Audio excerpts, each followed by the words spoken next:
Bom dia, pessoal. Sejam bem-vindos à nossa retomada de semestre letivo, com atividades ainda de modo remoto. Lembrando, né, deixar uma mensagem para vocês de reflexão, que apesar desse contexto de pandemia, os estudos nas atividades não podem parar, né? Então, desse modo, toda a sociedade teve que se reinventar, né? Então, passamos por um processo de adaptação do primeiro semestre, naqueles meses iniciais, e agora retomamos novamente com atividades remotas, né? Então, passamos desse semestre, dessa alternativa de possibilidades de estudos remotos, uma forma de aprender, né? E refletir o quão valioso é a gente ter essas alternativas, né? De modo a dar continuidade ao trabalho, às atividades estudantis e, claro, permitir que o ano, né, o ano letivo não seja comprometido diante desse contexto, né? Então, a gente tem ainda essa alternativa, né? Infelizmente, algumas atividades econômicas, né, algumas atividades das pessoas tiveram que parar, todo mundo teve que ficar um pouco distante. Infelizmente, ainda vivenciamos esse contexto, né? Então, tudo é história, né? Falando de aula de história, tudo é história. Então, daqui a alguns anos, nós somos os agentes dessa história, né? Então, nós somos responsáveis pela propagação dessa história, como os registros na nossa mente, por meio dos registros. Daqui a tantos anos futuros, vocês vão estar falando, tiveram um contexto de pandemia, né? E tiveram como que o ensino foi reformulado, foi moldado à sociedade como um todo, né? Então, como eu falei, tudo é história, tudo é memória, e nós somos os agentes desse momento histórico, né? Então, falando de história, né, bem-vindos à nossa aula de história mais uma vez. Nesse contexto, nós vamos abordar o contexto do Brasil do século XIX, né? Então, só uma revisãozinha básica, né, uma recapitulação de informações, de conteúdo que a gente já viu no primeiro semestre. O século XIX está marcado na nossa história como um período de diversas transformações políticas, econômicas e territoriais, baseado num fato que a gente viu, um fato até então improvável de acontecer e que não tinha acontecido de fato em nenhum contexto histórico no mundo, né?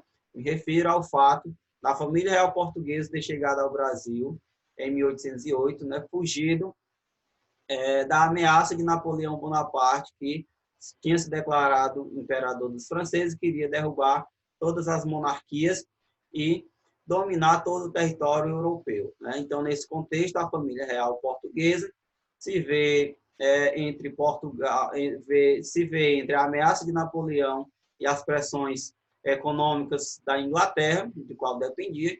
Então, dessa relação tripla, a família real resolve embarcar para o Brasil fugindo, né? Literalmente a palavra é fugindo, sob escolta da Marinha da Inglaterra, né? Então, esse contexto do século XIX, ele vai, aqui no Brasil, trazer, né, em torno da família real, diversas transformações, como a gente já viu, né? Então, se você não lembra, né, se alguma informação tá vaga para você em relação a esse contexto, peço que vocês voltem ao vídeo dessa aula sobre a chegada da família real portuguesa no Brasil, ou se você não viu o vídeo, perdeu a aula, deixou de fazer essa atividade, volta a esse vídeo e peça o link, peça o encaminhamento que eu passo para vocês, né? Tá lá no canal do YouTube, onde vocês podem ter acesso a todos os conteúdos que lá foram postados.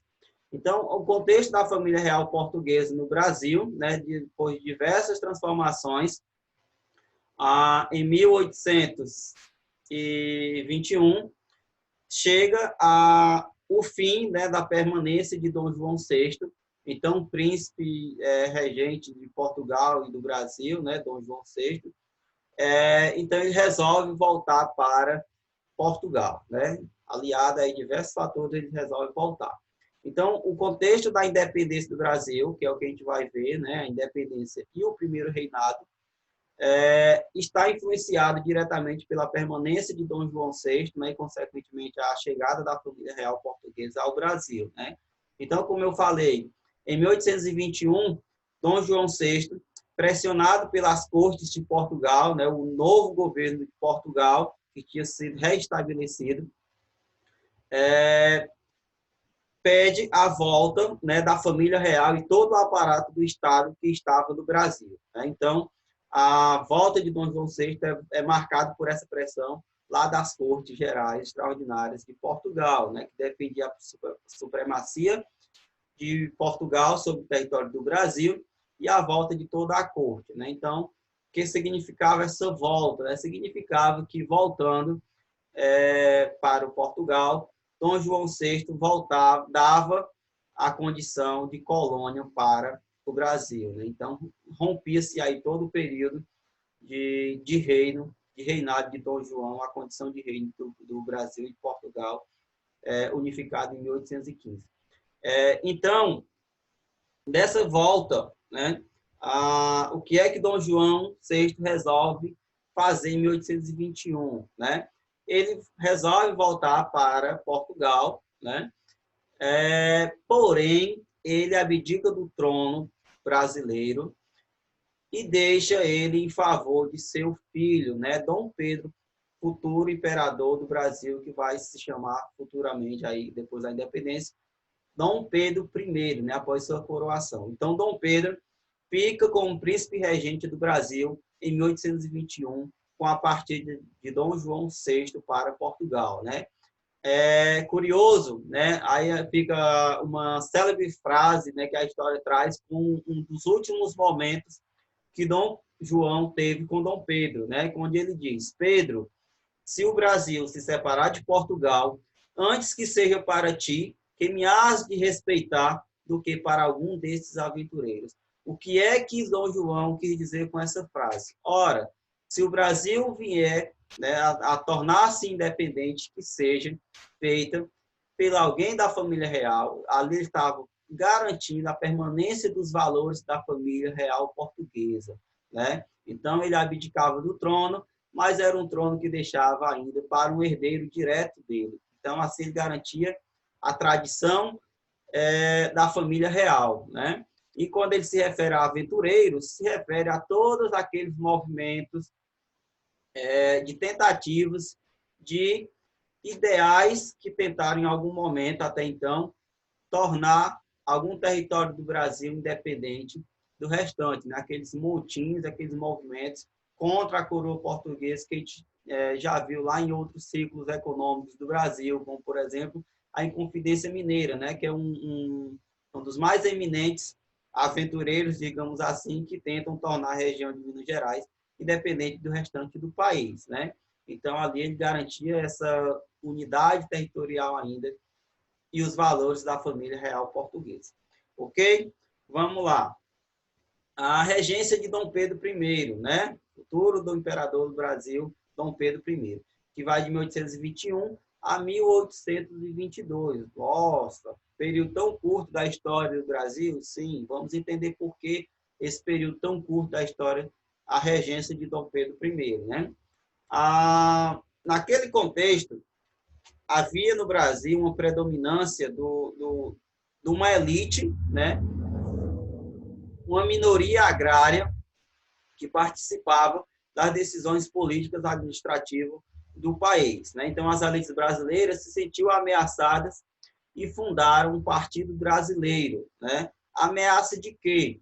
Quando Dom João VI volta para Portugal, as cortes portuguesas elas exigiam o aparato inteiro do Estado português que estava no Brasil, ou seja, toda a corte, que tinha vindo em 1808, voltasse para Portugal. Porém, com a decisão de Dom João VI, deixar o filho Dom Pedro no Brasil, as cortes sentiram-se traídas, né? Então, Portugal traiu as ordens, né? O pedido, a reivindicação do governo português, deixando Dom Pedro I no Brasil. Então, as elites brasileiras sentiam-se ameaçadas com a possibilidade de o governo português exigir novamente a volta de Dom Pedro para Portugal e voltar à condição de colônia, a submissão do território brasileiro a Portugal novamente, como era a pretensão ao voltar a supremacia territorial e administrativa para Lisboa, né, para Portugal.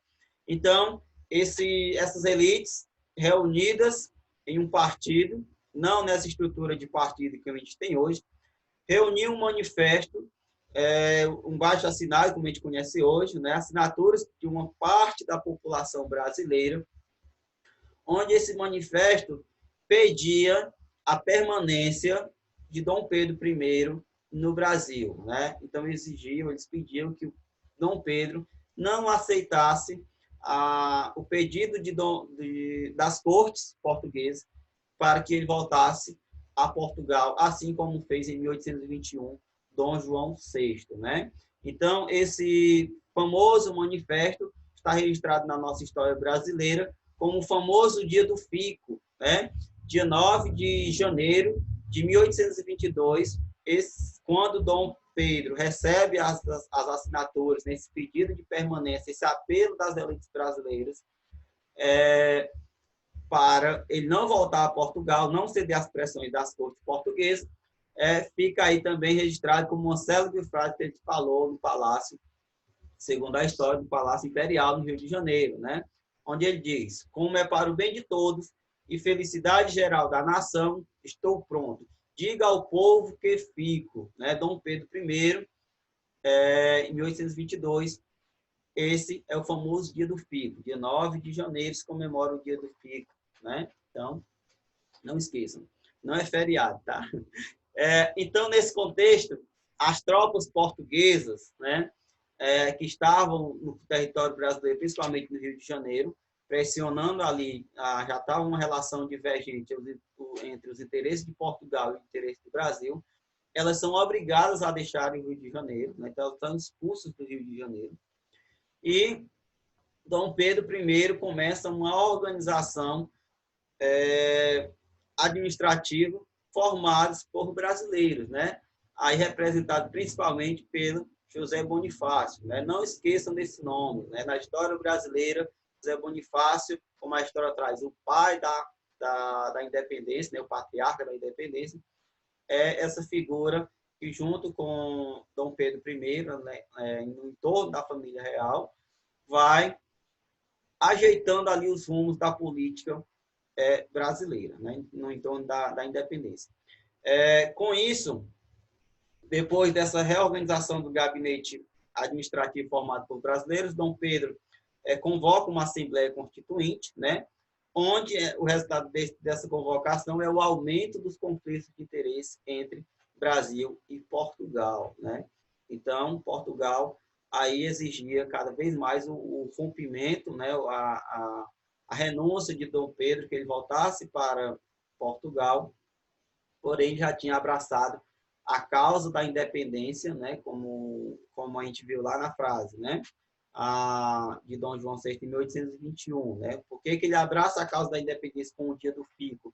Porque naquele contexto de 1821, a independência já era algo eminente, né? Algo que esperava aí há pouco tempo, né? Algo que já estava prestes a acontecer, né? Pelas questões políticas da época, né? Então, quando Dom João VI fala, se o Brasil se separar de Portugal, ele já tem a iminência dessa independência acontecer mais cedo ou mais tarde. E é o que vai acontecer, né?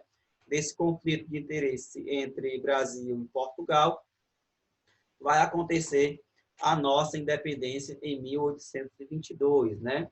Então, em agosto de 1822, a Lisboa, né, a sede do governo português, ameaça, além de exigir a volta de Dom Pedro I, como já vinham fazendo, e da anulação de suas decisões, elas ameaçam invadir o Rio de Janeiro e depor, né, tirar do poder o então futuro imperador do Brasil, Dom Pedro, né?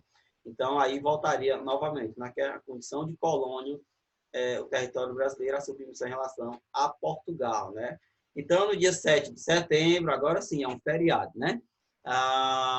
Dia 7 de setembro de 1822, acontece o famoso grito da independência, né? Como está lá registrado no nosso hino nacional brasileiro, né? Ouviram do Ipiranga as margens plácidas, de um povo heróico brado retumbante, e o sol da liberdade em raios fúlgidos brilhou no céu da pátria nesse instante, né? vamos esquecer o lado poético do nosso hino, né? Os versos todos bem organizados, rimando, né? A ideia de maravilhas, né? Que tudo foi algo pacífico, Dom Pedro gritou e o Brasil se tornou independente. Não, né? Então, ouvir as margens do Ipiranga, né? Riacho do Ipiranga, em São Paulo, onde Dom Pedro I fazia uma viagem, a região de Santos, região de São Paulo. Então, nesse contexto, no momento em que as tropas ameaçam invadir o Rio de Janeiro,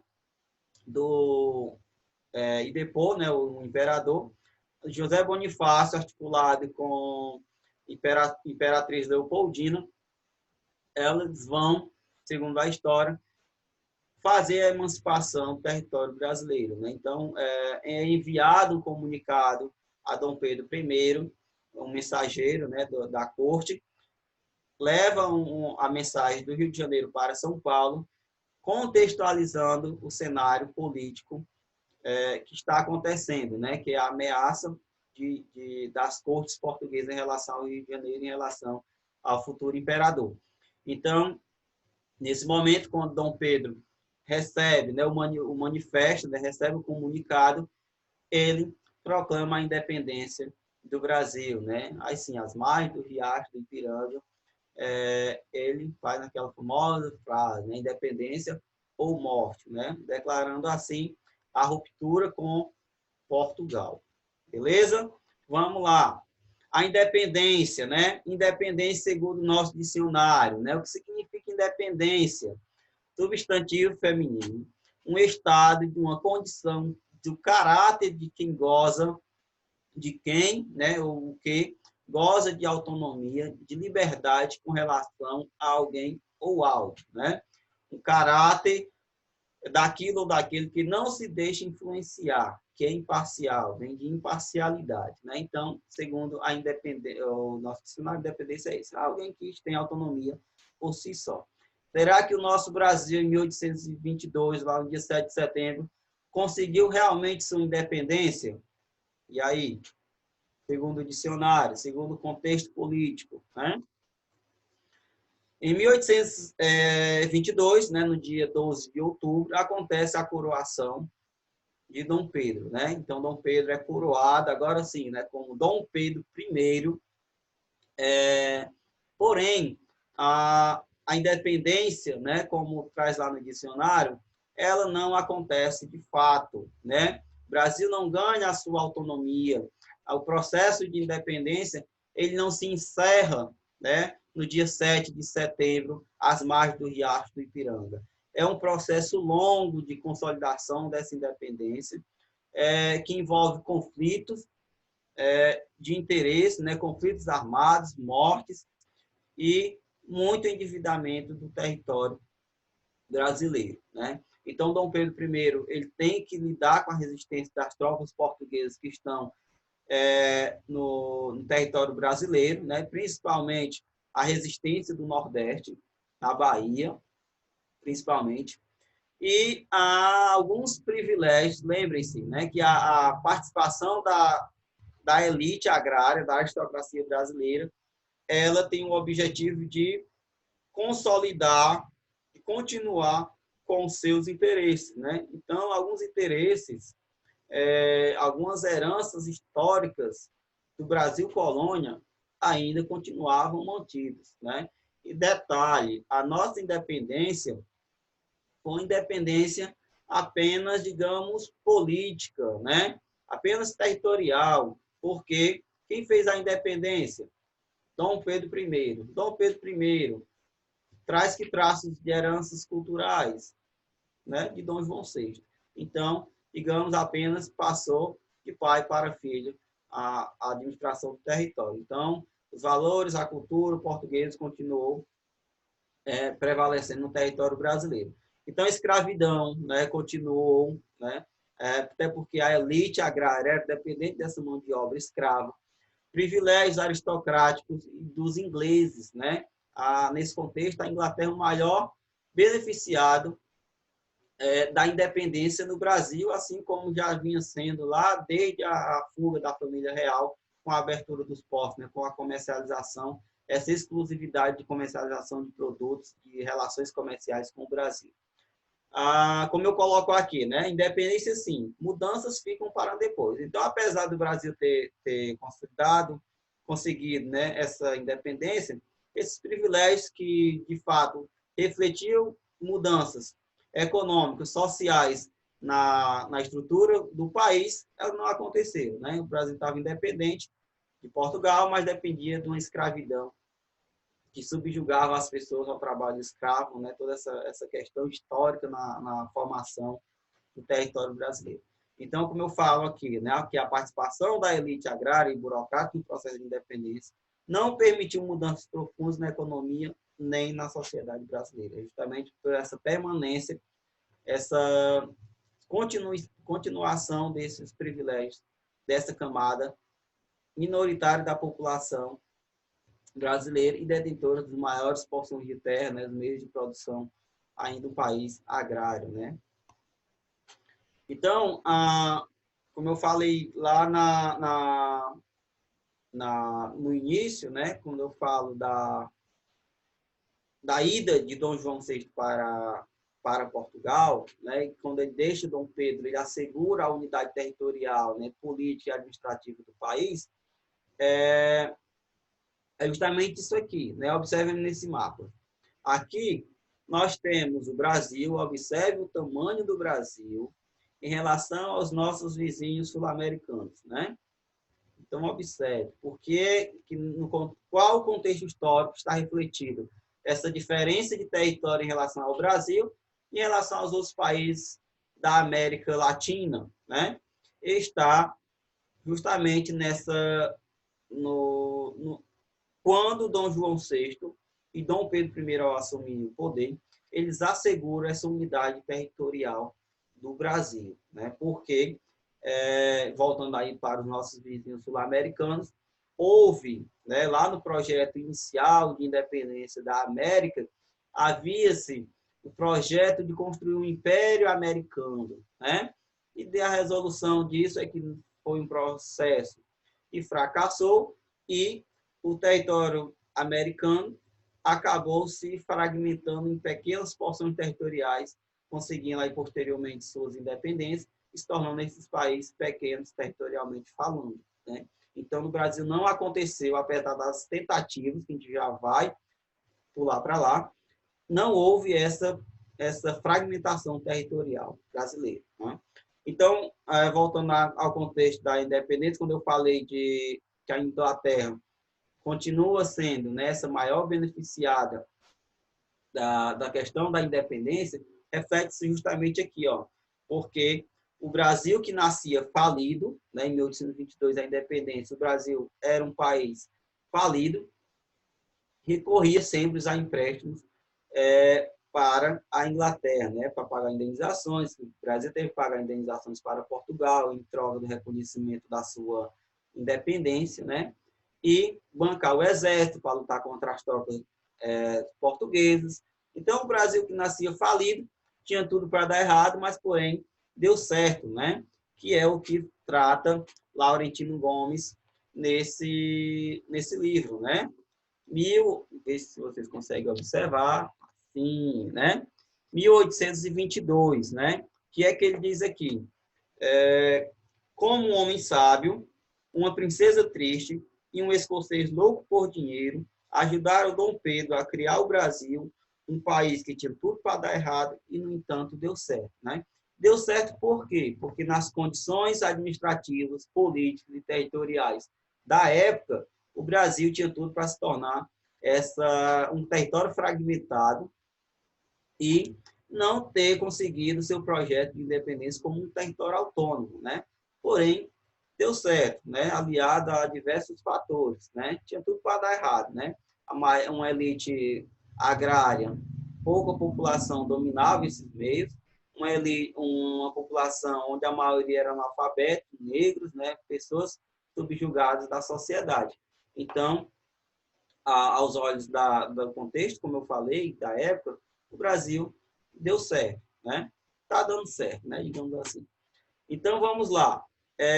Então, como eu falei da fragmentação, né? Não aconteceu essa fragmentação do território brasileiro, né?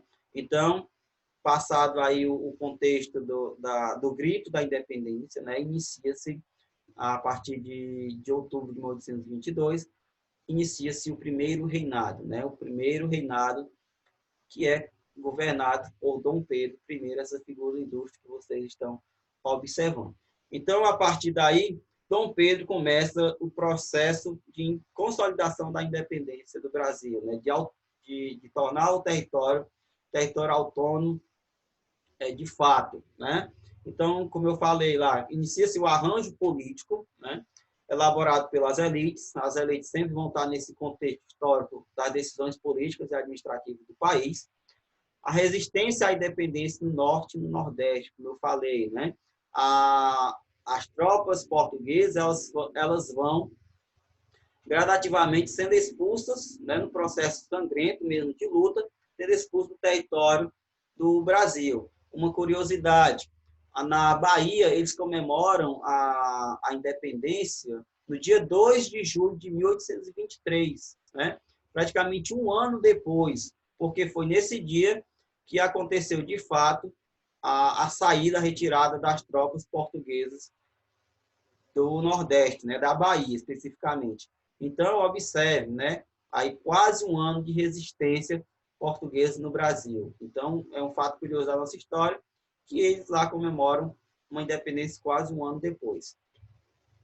O reconhecimento internacional, né?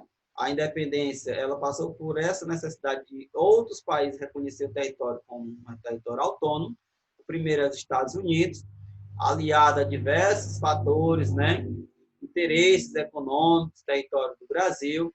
A Inglaterra também continua nesse contexto tendo a maior beneficiário, né? E posteriormente vem aí Portugal também, né? E tem outro país da África que também ainda via as vantagens econômicas pela comercialização dos escravos, né? Negros que ainda eram trazidos para o Brasil para comercialização. Então, nesse contexto, nesse arranjo de território brasileiro como autônomo, acontece esse reconhecimento, essa consolidação, né? A Constituição, a primeira Constituição no Brasil, né? A primeira Constituição do Brasil, ela, como a gente já viu, né? É um processo de independência que exclui a maioria da população, né? Então, há uma recusa do que ficou conhecido como a Constituição da Mandioca, né, de 1823, que é uma Constituição em que ela traz uma participação política de acordo com a produção da terra, né, de acordo com a quantidade de escravos, né, ou seja, algo escolhido a dedo, porque era uma participação mínima da sociedade brasileira. Realmente só a elite agrária tinha esses recursos, né? Tinha esses postos, né? E em 1824 acontece a primeira Constituição otorgada por Dom Pedro I, onde ela estabelece o voto censitário, né? Então, apenas pessoas letradas, né? Proprietários de grandes extensões de terras, latifundiários, né? Mulheres não votavam, analfabetos não votavam. Estabelecido o poder moderador, onde Dom Pedro tinha a palavra final, digamos assim. Hoje nós temos executivo, legislativo e judiciário, né? Na estrutura de 1824, tínhamos os três, mais o moderador. Então, a palavra final era do imperador, né? E havia o padroado, né? Ele indicava as pessoas que deveriam participar das camadas administrativas do país. Com isso, acontecem os conflitos, né? Dom Pedro, o seu reinado é marcado por diversos conflitos, principalmente pela rejeição do projeto de país que ele estabelecia, né? Principalmente com essa Constituição de 1824. Então, nós vamos ter a Confederação do Equador, né? Que acontece no Nordeste, em Pernambuco, em 1824. Lembro lá do mapa, onde eu falei da fragmentação territorial do Brasil, que não acontece, né? Não aconteceu porque, não que não houvesse tentativa, mas sim pelo poder de repressão do imperador, né, da administração do território. Então, na Confederação do Equador, chega-se a fazer o território de Pernambuco e outros estados do Nordeste independente do restante do país. Então, eles chegam a elaborar uma Constituição e tornar independente esse território. Porém, violentamente, o imperador vai reprimir esse movimento, né, essa Constituição, essa independência, e vai fuzilar, né, vai executar seus participantes, né? Aí nós temos a figura de Frei Caneca, né, que é um dos principais líderes desse movimento, né? Aí nós vamos ter também a Guerra da Cisplatina, que é outra curiosidade histórica do nosso território, né? Falando aí de formação territorial do Brasil.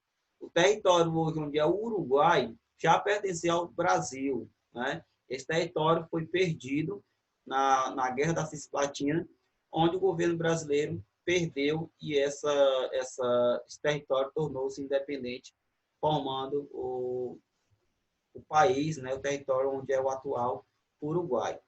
E nós vamos ter a Noite das Garrafadas, né, que é um movimento entre tropas a favor de Dom Pedro e tropas contrárias, né? Lembrando aí que Dom Pedro, lá, apesar do projeto inicial, ele vai voltar mais para o apoio dos brasileiros, mas dado um certo momento da história, ele vai romper com os brasileiros, inclusive José Bonifácio é preso, exilado, né? E ele vai se alinhar novamente com os interesses de portugueses aqui no Brasil, né? Então, a Noite da Garrafada data uma noite em que, retornando para o Rio de Janeiro, manifestações pró Dom Pedro I o esperavam com festividades e os movimentos contrários vão lá e fazem esse confronto, né? Parecido com o que acontece hoje, né? Hoje se bate panelas, né? Nas janelas quando vai lá em forma de protesto. Mas esse movimento de guerrilha mesmo, era garrafas, né?